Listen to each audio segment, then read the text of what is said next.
Bismillahirrahmanirrahim. Assalamualaikum warahmatullahi wabarakatuh.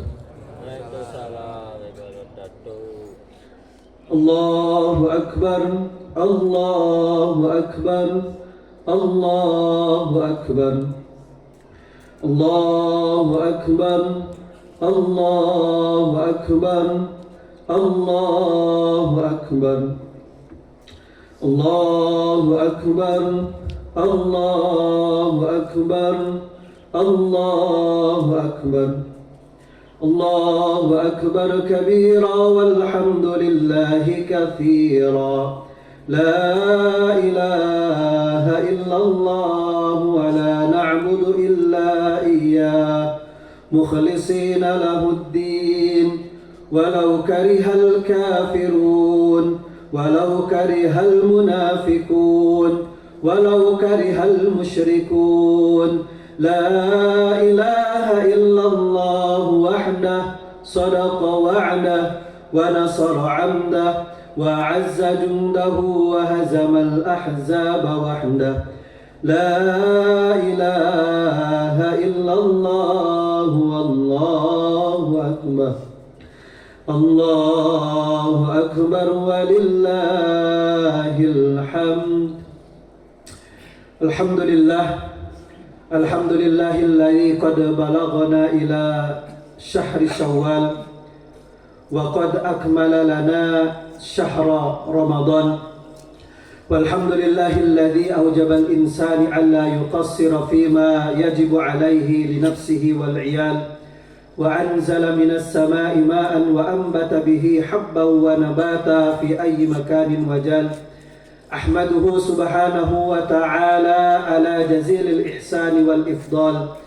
أشهد أن لا إله إلا الله وحده لا شريك له المتفرد بالقدم والبقاء والكمال شهادة تبلغ شاهدها رتب المعال. وأشهد أن سيدنا محمدا عبده ورسوله المخصوص بأشرف مقامة الإرسال. اللهم صل وسلم على عبدك ورسولك سيدنا محمد صاحب المقام العال وعلى آله وأصحابه الفائزين بدرجات الأولى في القيامة عند حضرة الإرفان. أما بعد، فيا أيها الناس اتقوا الله تعالى فقد فاز المتقون. واعلموا أن عليكم فريضة وهي أن تحافظوا على حياتكم وعلى حياة من تجب لهم عليكم النفقات، والنفقات لا تنالوها إلا بالابتغاء والاكتساب. قال تعالى: يا أيها الذين آمنوا كتب عليكم الصيام كما كتب على الذين من قبلكم لعلكم تتقون. صدق الله العظيم وصدق رسوله النبي الكريم ونحن على ذلك من الشاهدين والشاكرين walhamdulillahi rabbil alamin. Hadirin wal hadirat sidang salat Idul Fitri yang sama-sama mengharapkan ridhonya Allah Subhanahu wa taala. Bersyukur kita kehadirat Allah Subhanahu wa taala yang mana Allah Subhanahu wa taala masih menyampaikan kita di hari yang penuh bahagia, di hari yang penuh makna, di hari yang mana semua orang mengharapkan. Dan ini adalah bagian daripada orang yang berpuasa. Kebahagiaan orang yang berpuasa salah satunya adalah ketika dia sampai di hari Idul Fitri. Akan tetapi hari Idul Fitri bukan hanya sekedar hari di mana kita memakai baju baru. Hari Idul Fitri bukan hari di mana kita hanya saling bermaaf-maafan. Di hari Idul Fitri bukan hari di mana kita mempunyai makanan yang enak. Akan tetapi di hari Idul Fitri adalah hari di mana yang benar-benar kita harus kembali kepada fitrah. Sesuai dengan namanya Idul Fitri, adalah kita kembali kepada fitrah. Apa itu fitrah? Kita kembali kepada diriset lagi, direstart lagi oleh Allah Subhanahu wa taala. Maksud dan tujuan Allah Subhanahu wa taala mewajibkan puasa 1 bulan penuh di bulan Ramadan adalah tujuannya ini, la'allakum tattaqun, supaya kita menjadi orang yang bertakwa dan supaya kita sampai di hari Idul Fitri benar-benar dalam keadaan fitrah, benar-benar seperti bayi yang baru lahir dari perut seorang ibu yang tidak membawa dosa apa-apa. Sehingga baginda Rasulullah SAW bersabda, fa inna saqiyya, sesungguhnya orang yang paling merugi, orang yang paling binasa, orang yang paling rugi baik di dunia dan di akhirat adalah orang-orang yang Allah Subhanahu wa taala sampaikan di bulan Ramadan, akan tetapi dia tidak mendapatkan maghfirah dan ampunan dari Allah Subhanahu wa taala. Ini yang disabdakan oleh baginda Rasulullah sallallahu alaihi wasallam. Bahkan dalam riwayat yang lain, baginda Rasulullah sallallahu alaihi wasallam pernah datang kepada satu majelis yang mana di situ para sahabat radhiyallahu taala anhum ajmain sebelum melakukan khutbah, maka Rasulullah sallallahu alaihi wasallam naik ke atas mimbar, dan setiap tangga yang beliau naiki maka beliau mengucapkan amin. Maka setelah beliau turun dari khutbahnya, maka para sahabat bertanya kepada ya Rasulullah, hari ini kami mendengarkan apa yang belum pernah kami dengar, hari ini kami melihat belum pernah yang kami lihat. Maka kata Rasulullah, apa yang kalian dengar, apa yang kalian lihat? Ketika engkau menaiki tangga, maka engkau mengucapkan amin. Maka kata baginda Rasulullah sallallahu alaihi wasallam, ketika aku menaiki tangga yang pertama ke atas mimbar, maka Jibril datang kepadaku dan Jibril memberitahukan kepadaku, celakalah mereka orang-orang yang disampaikan di bulan Ramadan, akan tetapi mereka diharamkan dari rahmatnya Allah Subhanahu wa ta'ala.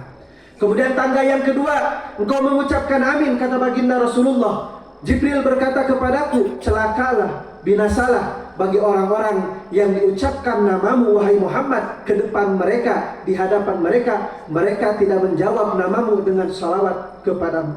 Kemudian yang terakhir, amin yang aku ucapkan, Jibril datang kepadaku, binasalah mereka, celakalah mereka yang mereka dapati kedua orang tuanya selagi mereka hidup, ataupun salah satu dari orang tuanya, akan tetapi kedua orang tuanya tidak bisa menjadi sebab pintu masuknya anaknya ke dalam surganya Allah Subhanahu wa ta'ala. Maka hadirin sidang salat Idul Fitri yang sama-sama mengharapkan ridha Allah Subhanahu wa ta'ala, Allahu Akbar, Allahu Akbar, Allahu Akbar, walillahil hamd. Sebelum baginda Rasulullah SAW di zaman Bani Israel, ada seorang anak yang sedang sakit parah, dan itu sudah tidak bisa diobati. Akan tetapi ibunya bernazar kepada Allah Subhanahu wa ta'ala, ya Allah, seandainya anakku sembuh, maka aku bernadar aku akan pergi dari dunia ini selama 7 hari.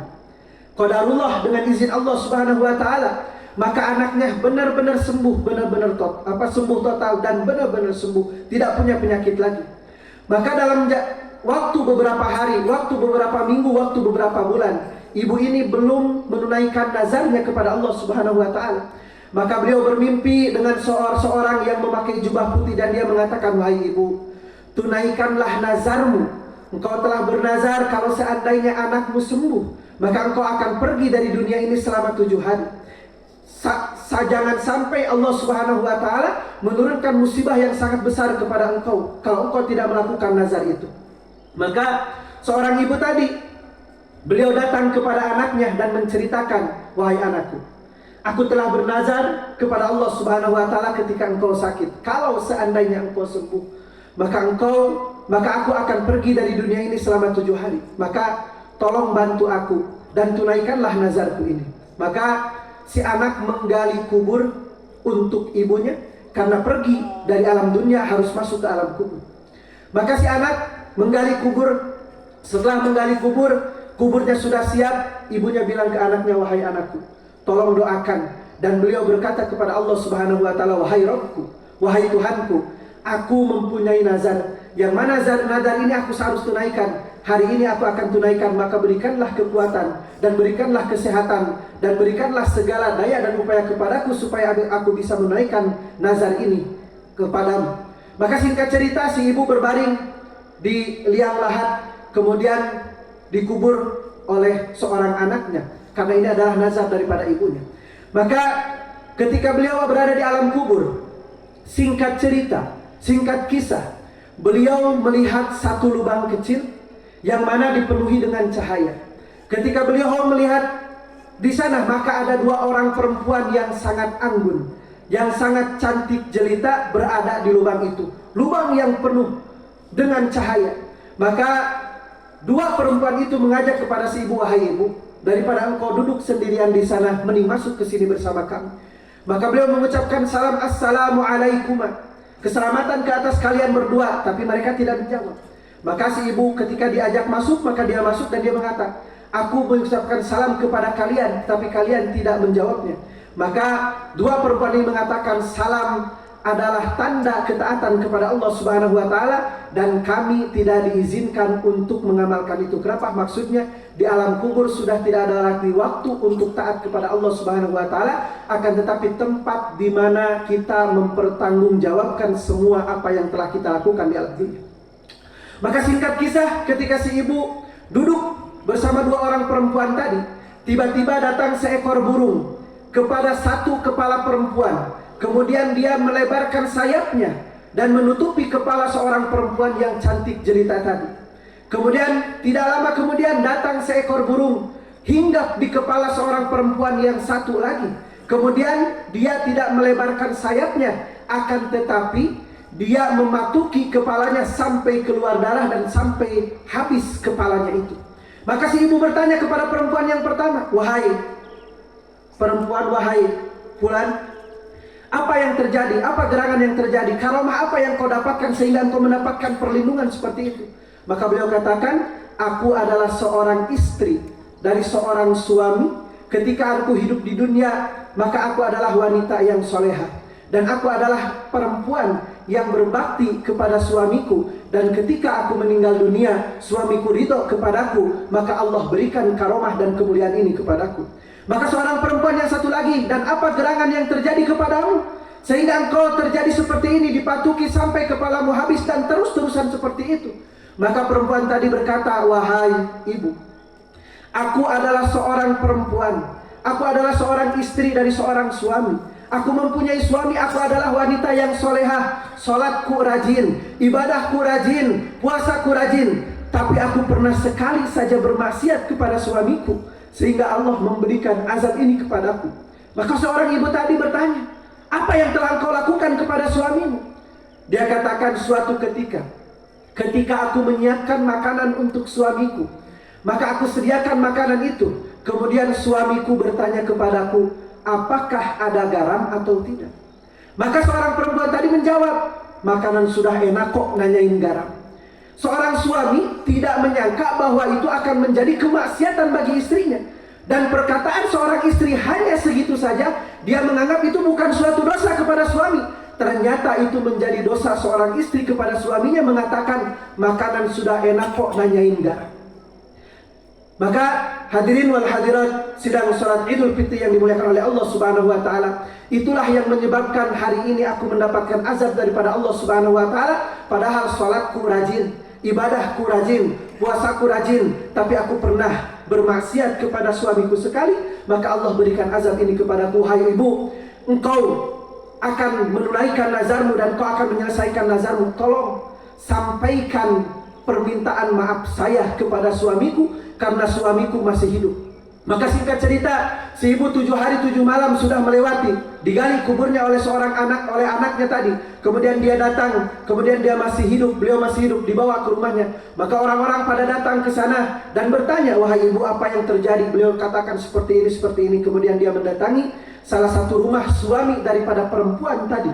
Ya kan, dia datang, wahai fulan, aku bertemu dengan istrimu. Istrimu adalah soleh gini.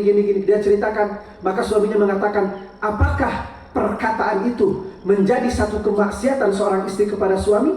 Maka dia mengatakan, ya, sekarang istrimu sedang disiksa oleh Allah Subhanahu wa Ta'ala. Maka suaminya mengatakan, aku telah memaafkan istriku. Maka pada malam harinya ibu tadi bermimpi bahwa seorang istri itu sudah dimaafkan oleh Allah Subhanahu wa Ta'ala. Maka hadirin wal hadirat sidang salat Id yang dimuliakan oleh Allah Subhanahu wa Ta'ala, satu kisah lagi, seorang sahabat Nabi, Alqamah radhiyallahu taala anhu, bukan Alqamah yang murtad, Alqamah radhiyallahu taala anhu. Beliau ini adalah anak yang berbakti kepada orang tuanya, yang berbakti kepada ibunya. Beliau senantiasa mendahulukan ibunya daripada termasuk istrinya sendiri. Maka suatu ketika beliau membeli buah-buahan dari pasar, kemudian beliau bawa ke rumah. Kemudian ketika sampai di rumah, beliau bawa buah-buahan itu ke kamar istrinya, bukan untuk dipersembahkan kepada istrinya, bukan untuk diberikan kepada istrinya, tapi ingin bertanya kepada istrinya, buah mana yang terbaik, buah mana yang paling bagus, maka buah itu yang akan aku berikan kepada ibuku. Akan tetapi ibunya melihat Alqamah membawa buah itu ke kamar. Maka ibunya menganggap, oh ternyata sekarang Alqamah lebih mendahulukan istrinya daripadaku. Maka beliau merasa sakit hati dengan kesalahpahaman itu. Maka beliau berdoa kepada Allah Subhanahu wa taala dan beliau mengatakan kesakit hatinya apa yang terjadi. Hadirin wal hadirat sidang salat Id yang dimuliakan oleh Allah Subhanahu wa taala. Singkat kisah, maka Alqamah di akhir hayatnya susah untuk mengucapkan kalimat la ilaha illallah dan susah untuk meninggal, sakaratul mautnya lah. Maka datanglah baginda Rasulullah SAW. Apa yang terjadi? Ya Rasulullah, kata sahabat yang lain, Alqamah seperti ini, seperti ini. Apa gerangan yang terjadi? Maka Rasulullah SAW paham pada waktu itu dan memanggil ibunya Alqamah dan berkata, wahai ibu, engkau telah melihat bagaimana keadaan anakmu. Susah sakaratul maut, susah untuk meninggal dunia. Dia pernah punya salah kepada engkau, maka tolonglah maafkanlah dia. Maka katanya ibu Alqamah dalam keadaan menangis, dia mengatakan, wahai Rasulullah, hari ini aku telah maafkan anakku, aku telah maafkan aku telah ridho kepada dia. Maka pada waktu itu juga langsung Alqamah bisa mengucapkan la ilaha illallah Muhammadur Rasulullah dan meninggal dunia di hadapan baginda Rasulullah SAW. Maka hadirin wal hadirat sidang salat Id yang dimuliakan oleh Allah Subhanahu wa taala. Allahu akbar, Allahu akbar, Allahu akbar walillahil hamd. Inilah pentingnya seorang istri berbakti kepada seorang suami, pentingnya seorang anak berbakti kepada kedua orang tua. Maka jangan pernah kita menyangka, jangan pernah kita merasa bahwa hari ini kita sudah menjadi orang tua kita. Kita sudah menjadi orang tua, kita sudah mempunyai anak, kemudian kita dapati orang tua kita yang sudah lansia, yang sudah tua. Akan tetapi terkadang karena kita sudah merasa menjadi orang tua, apa yang kita ucapkan kepada orang tua kita? Berbicara dengan nada yang tinggi kepada mereka. Kita memarahi mereka. Kenapa? Karena kita menganggap kita sudah bisa. Kita menganggap bahwa kita sudah mampu, bahwa kita sudah punya segalanya, sehingga kita mengabaikan berbakti kepada orang tua kita, berbakti kepada suami kita. Seorang istri yang merasa dia mampu melakukan segala sesuatu sendiri, sehingga dia berani tidak berbakti lagi kepada seorang suami. Padahal dengan perkataan sedikit saja seperti tadi, Allah Subhanahu wa taala tidak ridho kepada perempuan tadi dan Allah berikan azab kepada mereka. Maka hari ini, di momen yang spesial ini adalah waktu yang Allah Subhanahu wa taala berikan kepada kita, bukan hanya di hari ini. Bagusnya adalah setiap hari seorang anak meminta maaf kepada kedua orang tuanya, seorang istri meminta maaf kepada suami. Jangan pernah meninggikan suara lebih daripada suara orang tua kita. Dan ini difirmankan oleh Allah Subhanahu wa taala dalam Al-Qur'an, ya ayyuhan nabiyyu ya ayyuhalladzina amanu la tarfa'u aswatakum fawqa sautin nabi. Jangan pernah kita meninggikan suara kita lebih daripada suara orang tua. Seorang istri tidak boleh meninggikan suaranya lebih daripada suara seorang suami. Kenapa? Karena itu bisa menyebabkan suatu kemaksiatan, suatu kemungkaran, ataupun ketidakbaktian kita kepada orang tua kita ataupun kepada suami kita. Maka kita berdoa kepada Allah Subhanahu wa taala, mudah-mudahan di hari yang fitri ini, di Idul Fitri ini, Allah Subhanahu wa taala menghapus dosa-dosa kita semua. Allah Subhanahu wa taala mengampuni dosa-dosa kita semua, dan Allah Subhanahu wa taala menjadikan kita anak-anak yang berbakti kepada orang tua kita, menjadikan kita istri-istri yang berbakti kepada suami kita, sehingga Allah Subhanahu wa taala ridho kepada kita dan Allah Subhanahu wa taala cinta kepada kita. Allah Subhanahu wa taala merahmati kita semua. Amin ya Allah ya rabbal alamin. Barakallahu li wa lakum fil ayati wa dzikril hakim wa taqabbalallahu minna wa minkum tilawatahu innahu huwas samiul alim. Allahu akbar, Allahu akbar, Allahu akbar, Allahu akbar, Allahu akbar, Allahu akbar, Allahu akbar, la ilaha illallah, Allahu akbar, Allahu akbar walillahil hamd. Alhamdulillah, alhamdulillahi muqaddiril maqdur wa musarrifil ayyami wasyuhur wa ahmaduhu ala jazili ni'amahu wa wal ghafurur syakur. Asyhadu an la ilaha illallah wahdahu la syarika lah, lahul mulku wa lahul hamdu wa huwa ala kulli syai'in qadir. Wa asyhadu anna Muhammadan abduhu wa rasuluhu ala basirin nadir. Wa salawatullahi wa salamuhu ala sayyidina Muhammad wa ala alihi wa ashabihi fil ba'si wan nusur, amma ba'd. Fa ya ayyuhal hadirun ittaqullaha haqqa tuqatih wa la tamutunna illa wa antum muslimun. Faqad qala Allah ta'ala fil Qur'anil azim wa ba'da a'udzu billahi minasy syaithanir rajim. Bismillahirrahmanirrahim. Innallaha wa malaikatahu yusalluna 'alan nabi ya ayyuhalladzina amanu sallu 'alaihi wa sallimu taslima. Allahumma salli wa sallim wa barik ala sayyidina Muhammad wa habibina wa syafi'ina wa maulana Muhammad wa sallim wa barik, amin ya Allah ya rabbal alamin. Allahumma ighfir lil muslimina wal muslimat wal mu'minina wal mu'minat al ahya'i minhum wal amwat bi rahmatika ya arhamar rahimin. Allahumma innaka afuwwun karim tuhibbul afwa fa'fu 'anna ya karim. Allahumma innaka afuwwun karim tuhibbul afwa fa'fu 'anna ya karim. Allahumma innaka afuwwun karim tuhibbul afwa fa'fu 'anna ya karim. Allahumma inna nas'aluka ridhaka wal jannah wa na'udzu bika min sakhatika wan nar. Rabbana hab lana min azwajina wa dhurriyyatina qurrata a'yunin waj'alna lil muttaqina imama. Rabbana taqabbal minna salatana wa siyamana wa qiyamana wa sujudana wa ruku'ana wa tamim takthirana wa dhikra ibadatina wa tilawatana wa qira'atana wa tarawihana wa kullu amalina fi khair wa jami'i ibadatina wa tasaddaqana wa kullu amalina fi khair innaka antas samiul alim wa tub alaina innaka antat tawwabur rahim. Rabbana atina fid dunya hasanah wa fil akhirati hasanah wa qina adzaban nar. Ibadallah, innallaha ya'muru bil adli wal ihsan wa ita'i dzil qurba wa yanha 'anil fahsya'i wal munkar wal baghi ya'idukum la'allakum tadhakkarun. Wa la dzikrullahi ta'ala a'la wa akbar. Astaghfirullaha li wa lakum. Assalamualaikum warahmatullahi wabarakatuh.